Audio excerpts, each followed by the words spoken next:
The Atlantic rises in fury. Waves slam a lone vessel, steel screaming as it cuts into the dark sea. Salt spray blinds the crew. Out here, one mistake can mean death. 10 tons of lobster. 7 days. $2 million. This is no simple fishing trip. It is a fight against the ocean itself. Every trap sunk into the deep is a gamble. Each haul may bring fortune or nothing at all.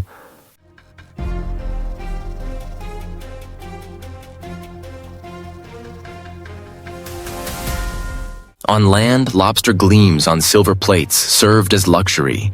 Yet behind the shine lie torn hands, sleepless nights, and storms that test every man aboard. Once dismissed as poor man's food, lobster has become living gold, the crown jewel of the sea. But what transformed this humble shellfish into the ultimate prize? And what price must be paid to bring it from the abyss to your table?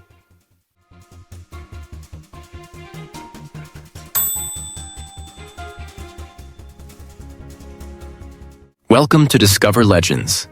Tonight, 10 tons of lobster will be wrestled from the Atlantic, each one a symbol of survival and sacrifice. If the sea calls you to uncover its hidden struggles, subscribe and join the voyage.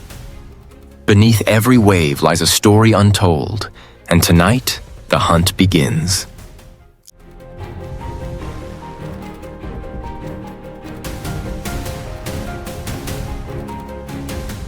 On deck, more than 500 lobster traps stand stacked like a wall of iron.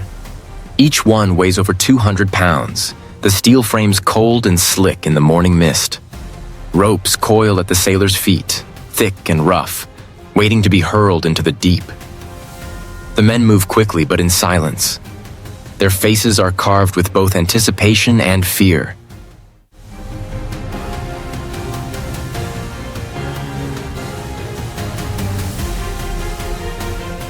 Every trap is a wager.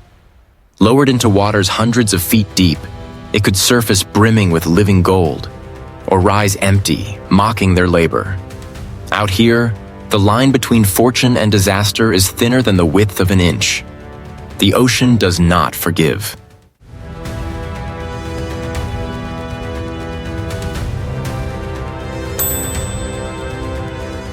The crew knows what is at stake.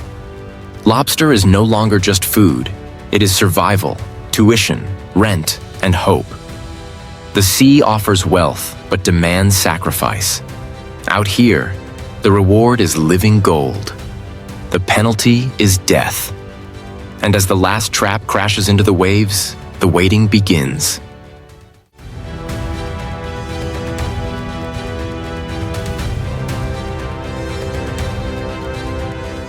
Day one begins with work, steady and relentless. More than 500 steel traps, each weighing over 200 pounds, are pushed over the rail and dropped into the Atlantic.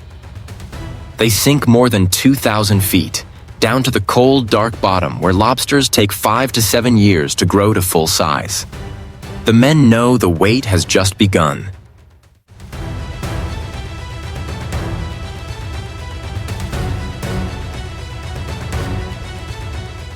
Every lobster pulled up must meet strict rules. Anything under 3 1/4 inches goes back.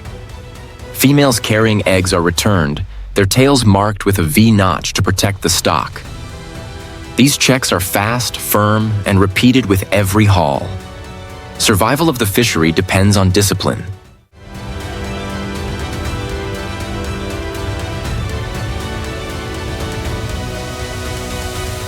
Day 2 is harder. The gear is set, the waiting begins.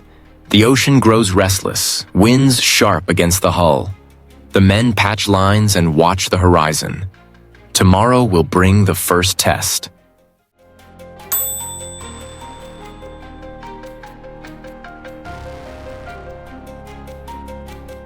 Day 3 breaks gray and cold. The winch screams as the first trap rises from the sea, water pouring across the deck. Only a few lobsters tumble out, small, undersized, not worth keeping. Disappointment cuts deep. The men know each haul must deliver or the trip will fall short.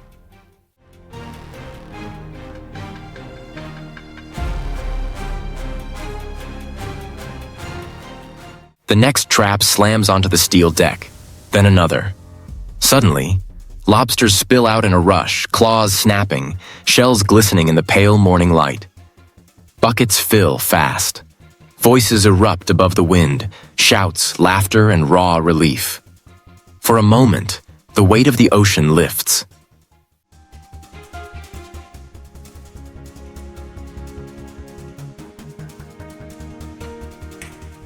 Each man ties the catch to something beyond himself.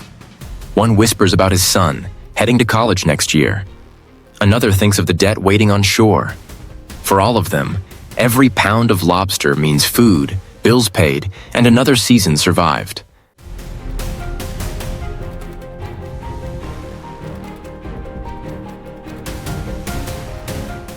But the ocean gives nothing freely.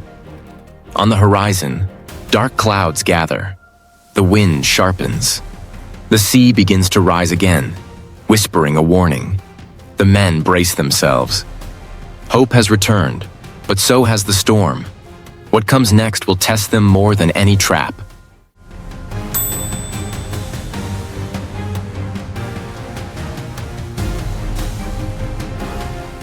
Day 4 brings the storm. The sky turns black as walls of water crash over the bow. Waves rise higher than the deck, slamming against steel with a force that shakes the vessel. The roar of wind drowns every voice, and salt spray cuts like glass against the skin.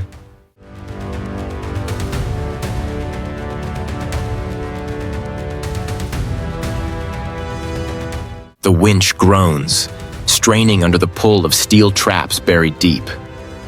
A rope snaps tight, nearly dragging a man over the side. Another crewman screams as a claw pierces through his glove, blood spilling across the wet deck. There is no pause, no time for bandages. The work continues because each lobster means dollars, and each dollar means survival.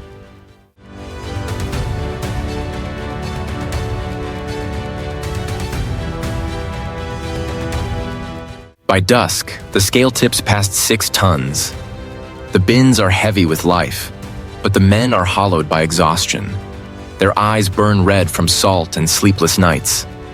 Muscles tremble with every pull of the line.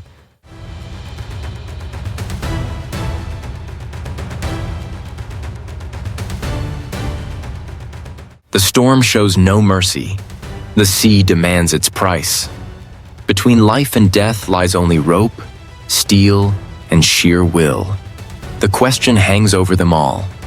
Can they reach 10 tons, or will the Atlantic claim them first? And as night falls, the answer is still hidden beneath the waves.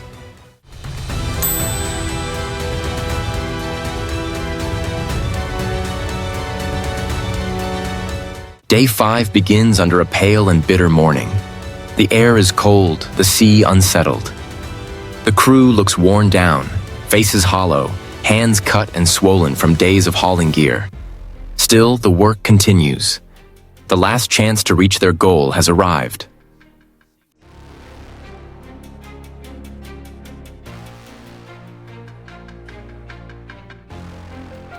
Trap after trap is pulled to the surface.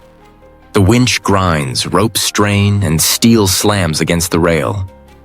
Some come up nearly empty, others spill lobsters across the deck. Each haul is measured, each pound added to the tally. The weight climbs slowly, 8 tons, then 9. Tension grows with every number.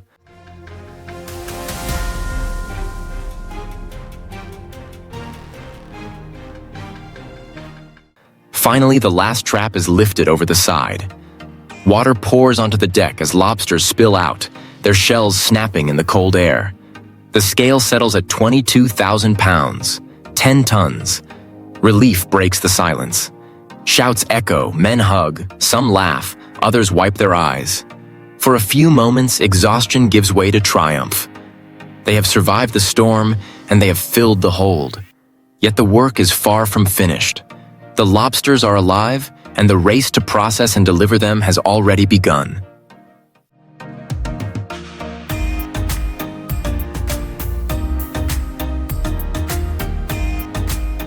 The moment the vessel ties to the dock, another race begins. The lobsters are alive, and their value depends on speed. Within 72 hours, every pound must be processed, frozen, and shipped, or the catch will lose its worth. The countdown is merciless.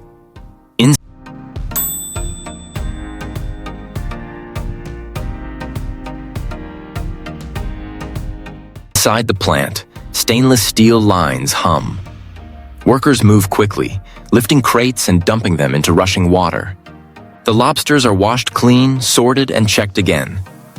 Anything too small or damaged is set aside. The rest move forward. Tails and claws are separated with precision, then blasted at -40 degrees Fahrenheit. Vacuum seals trap the flavor of the sea inside heavy plastic.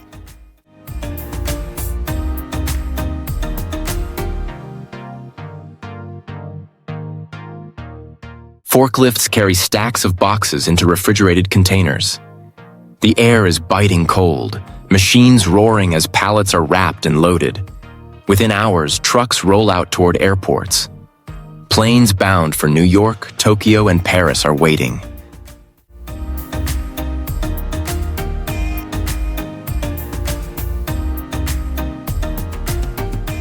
The journey from deck to dining room is short but costly. In less than 2 days, the same lobsters hauled through storm and blood will shine again under golden light, placed on white plates, ready to be served as symbols of wealth. And still, the ocean waits for the next demand.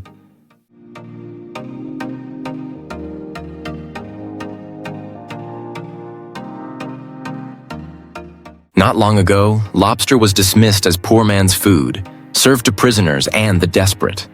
Today, it stands beside caviar and truffle as a global symbol of luxury. The change is striking, and the journey is written in salt and sacrifice.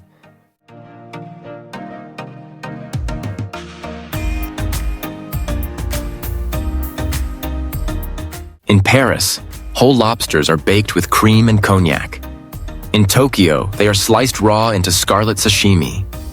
New York chefs pair golden tails with truffle risotto. Along the coast of Maine, the same catch is folded into a humble lobster roll. In Mexico, the meat is tucked into spiced tacos. From high tables to street stalls, lobster carries the taste of wealth and survival.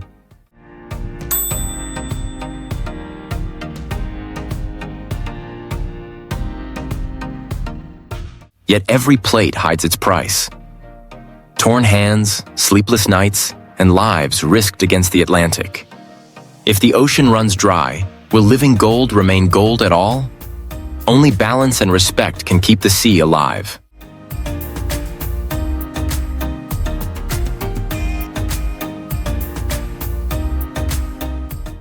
The hunt is not over.